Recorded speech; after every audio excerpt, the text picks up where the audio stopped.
Have you ever been told you are too much? Too emotional, too loud, too sensitive, too intense, too ambitious, too dramatic, too talkative, too needy. Maybe someone said it out loud. Maybe it was implied in a look, a sigh, or the way they slowly backed away from your energy. And it made you wonder, am I really too much? Or are they just not enough? Being called too much can hurt, but it also reveals something powerful about you, and it's a strength you can learn to own. Because in reality, this isn't just about how others see you, it's about how you've learned to see yourself. The pain of being called too much goes deeper than embarrassment or discomfort. It touches the part of you that once wondered if being fully yourself was safe, or if maybe you needed to dim your light to belong. But what if that intensity, that emotional depth, that boldness, what if those are not the things you need to fix, but the very things that make you whole? In this video, you'll uncover why that label hurts so much, what it reveals about your inner story, and how to stop shrinking for the sake of others' comfort. Because you were never meant to be small. You were meant to take up space, beautifully, unapologetically, and fully you. Let's start with the truth, one that might shift the way you see things. Being called too much is rarely about you. It's usually about someone else's limits, their comfort zone, their emotional bandwidth, their unspoken rules about what's okay and what isn't. Psychologically, we are wired to seek familiarity. The brain is always scanning for patterns, for what's predictable, what feels safe. And when someone shows up with more intensity, more energy, more openness than what someone is used to, it can trigger something uncomfortable, even threatening. Not because you are doing anything wrong, but because you are showing them something they don't know how to hold. Let's say you cry easily, or speak with passion, or walk into a room and own your space. To you, that might be natural, honest, freeing. But to someone who was raised in a household where emotions were shut down, where crying was weakness, or where ambition was called arrogance, your presence might feel overwhelming, not because you are too much, but because they were taught to be less. Maybe you grew up expressing yourself while they learned to stay quiet to avoid punishment. Maybe you believe in deep conversations and they were taught to keep everything surface level and nice. Maybe your joy, your boldness, your vision, the very things that make you, you, highlight the parts of them they've had to suppress. That's why being called too much is often less about who you are and more about what you activate in others. You might unknowingly be shining a light on the places they've been told to keep in the dark. And let's be honest, not everyone is ready for that light. So when someone says you are too much, what they often really mean is you are pushing against the boundaries of what I'm comfortable with. You're reminding me of things I've been taught to hide. Or even, you're living in a way I haven't given myself permission to. And here is the thing, there's not a reflection of your worth. It's a reflection of their wounds, their conditioning, their unhealed stories. But because many of us were never taught to see it this way, we internalize it. We start believing that we have to shrink to be accepted, that we should talk less, feel less, need less. We become masters at editing ourselves just to make others comfortable. But that comfort often comes at a cost, your own authenticity. So, before you absorb that label of too much again, pause. Ask yourself, is this really about me? Or is it about someone else's discomfort with the parts of me they were never allowed to love in themselves? That question alone can change everything. But why does it hurt so much? Why does being told, or even just feeling that we are too much, cut so deep? Because it touches something ancient and vulnerable in us, a wound most of us carry but rarely name. The fear that if we show our whole selves, loud, emotional, intense, complicated, we will be rejected. Not for what we do, but for who we are. This is the core of shame. Shame isn't the same as guilt. Guilt says, I did something bad. Shame says, I am something bad. And when we are labeled too much, it often translates internally to, I am too difficult to love. I am too intense to keep around. I'm just too much to be truly accepted. This fear doesn't start in adulthood. It starts much earlier. In childhood, we begin absorbing cues about what parts of us are okay and which parts we should hide. Maybe your parents praised you when you were quiet and polite, but scolded you for crying too loudly or asking too many questions. Maybe teachers rewarded your ability to follow rules, but shut down your curiosity or creativity when it didn't fit the lesson plan. Maybe your peers called you dramatic when you expressed strong feelings, or distant when you pulled back to protect yourself. And so, like most of us, you adapted. You began to shrink, to edit your personality, to filter your emotions, dim your voice, soften your presence. Not because you wanted to, but because it felt safer, because approval became a form of survival. And this is where shame does its quiet work. It convinces you that if you're being your full self, your emotional, opinionated, expressive, creative self, then you are making things harder for everyone else. That your presence is a burden. That love is conditional, and being accepted means being less. So you mute your joy, you contain your grief, you second-guess your instincts, you apologize for taking up space, and eventually you forget where the performance ends and where the real you begins. This is Shame Psychology 101. You internalize the message that who you are, not what you did, not how you acted, but simply your essence, is too much. And once that message takes root, it quietly becomes, I am too much, and somehow still not enough. Here is the trap. When you hide parts of yourself to avoid judgment, you feel invisible.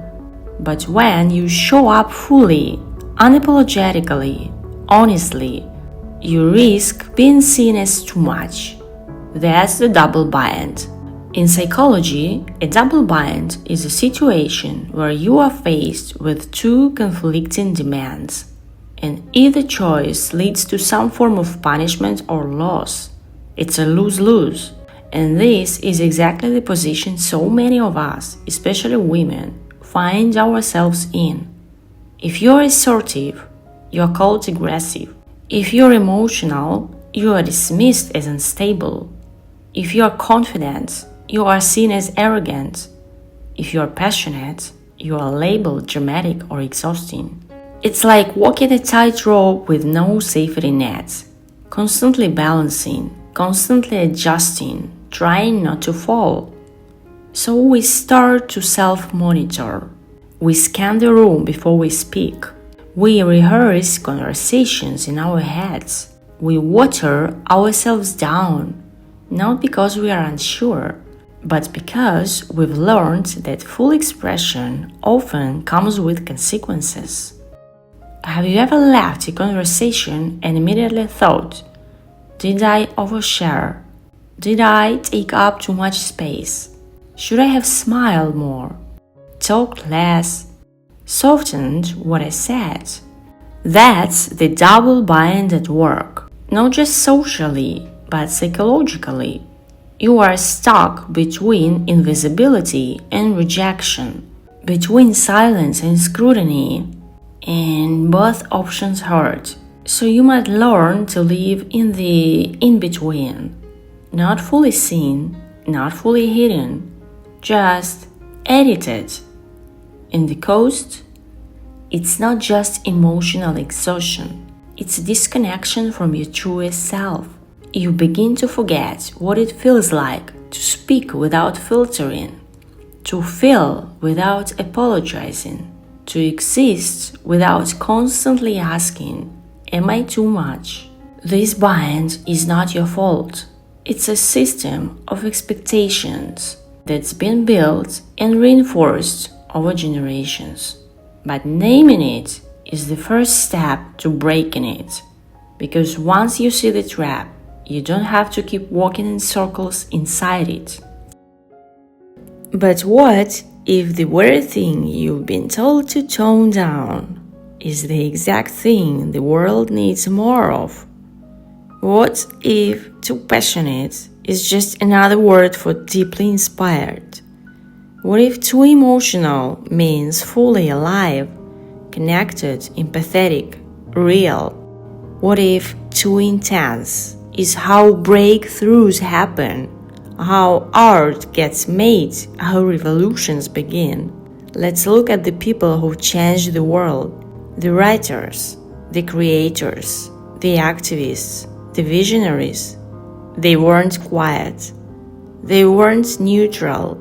They didn't fit neatly into polite society. They were expressive. They were emotional. They were fierce, fiery, often misunderstood, and almost always labeled too much by the world around them. Think about it.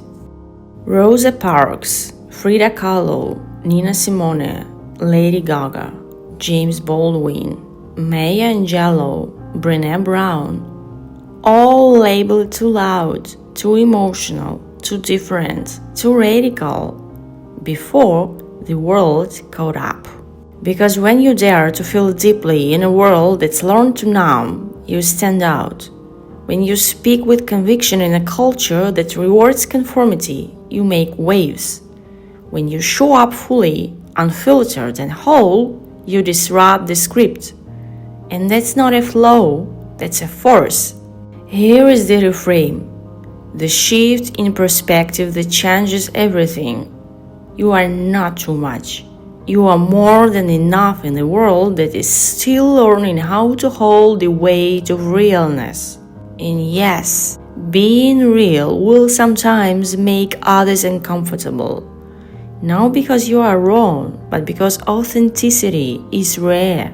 Because your presence reminds people of everything they've had to suppress in themselves. You are not too loud. You are the voice someone else is waiting to hear. You are not too emotional. You are the mirror someone else is afraid to look into. You are not too intense. You are the spark that ignites something long forgotten. So instead of shrinking to fit, what if you stood tall, exactly as you are? Because maybe your too much is just someone else's permission slip to be more.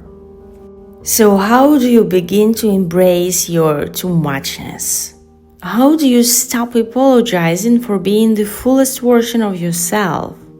Here are 4 ways to start showing up, not smaller, but truer. Recognize who benefits when you shrink.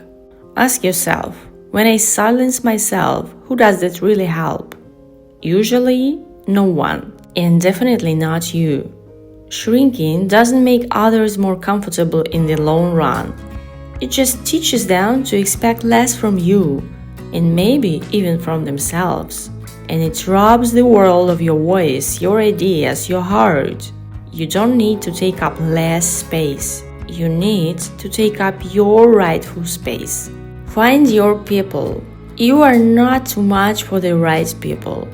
The right people won't flinch when you cry. They won't feel threatened by your confidence or your clarity. They'll breathe easy around you because your realness gives them permission to be real too. So stop trying to win over those who can't receive you. Start seeking out the ones who see you. Reparent your inner child. There is still a little version of you inside, the one who was told to calm down, be quiet, or stop being so dramatic.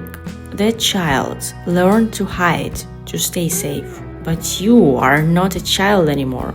Now you get to be the parents they needed. You get to tell them it's okay to feel, it's okay to want, it's okay to be big and bold and beautifully alive. Your job isn't to silence them, it's to protect them. Remember, your intensity is your gift. Your sensitivity, that's your intuition. Your passion, that's your purpose calling. Your boldness, it's how you lead. These aren't flaws to fix. They are signs of aliveness. You weren't born to blend in. You were born to burn bright. So the next time you hear that voice, whether it's someone else's or your own, whispering, "You are too much," pause, breathe, and remember what's true. You are not too much. You're just enough in a world that often forgets how to hold realness, depth, and fire. Being fully yourself will always feel like a risk. But the real risk is living your life edited, shrinking your soul to fit someone else's mold. So take up space, feel deeply, speak boldly, love loudly, love without apology. Because the world doesn't need more people who fit in. It needs more people who show up. And maybe, just maybe, your too much is exactly what someone else has been waiting to see, so they can finally believe it's safe to be themselves too.